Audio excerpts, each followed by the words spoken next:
Welcome to another time-lapse tutorial by Mickey from MikpicproArt. This is a soft pastel on Clairefontaine A3 Pastel Mat. Inspiration is for amateurs. The rest of us just show up and get the work done. If you wait around for the clouds to part and a bolt of lightning to strike you in the brain, you're not going to make an awful lot of work. This quote is by Chuck Close. Today we are going to do a portrait of Manie the artist gardener. He lives and works in the crags in South Africa. I first start off with a base coat of pan powder tints. I apply this with a palette knife sponge. Then I fill in some dark tonal values with a pastel pencil. I leave all tiny details till later and just get down the values, squinting my eyes to see dark from light. Once I have a hold on the tones, I will seek out the shadows and mark them in. I will then layer and repeat the process, working towards creating depth in the skin.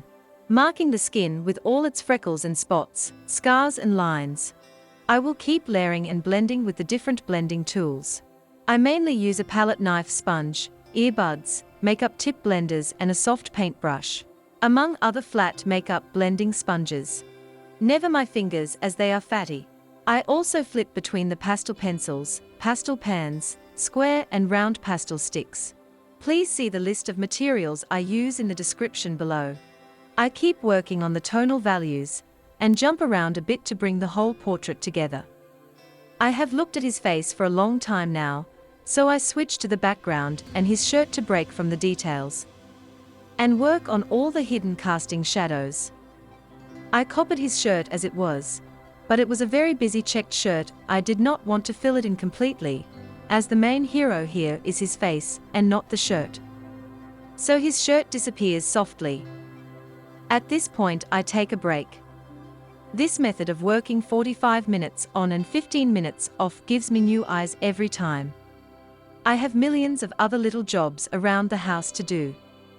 And it breaks up the task and makes it a progressive process that develops.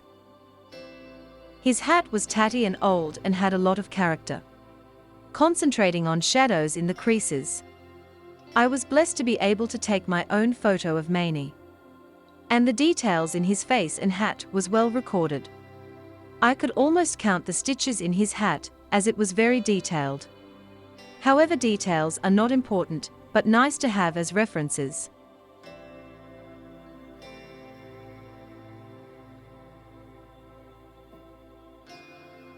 Can I ask you to please subscribe? Hit the like and notification button so when I load new material you won't miss out. Then next project is in 2023 and will be portraits with ink, tea and alcohol on cold press paper. So stay tuned for more.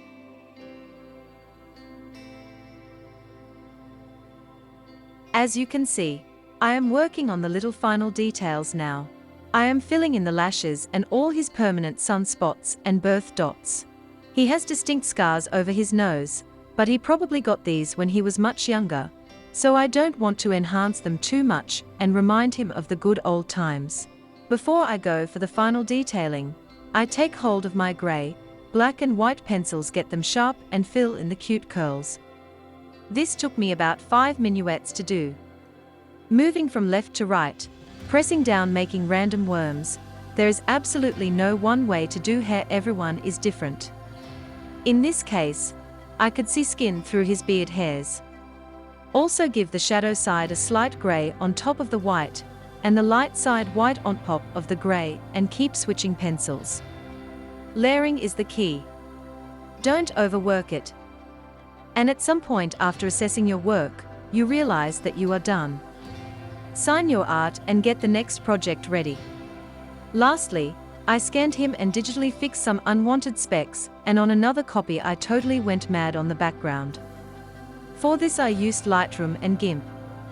Now he is ready for print on any surface.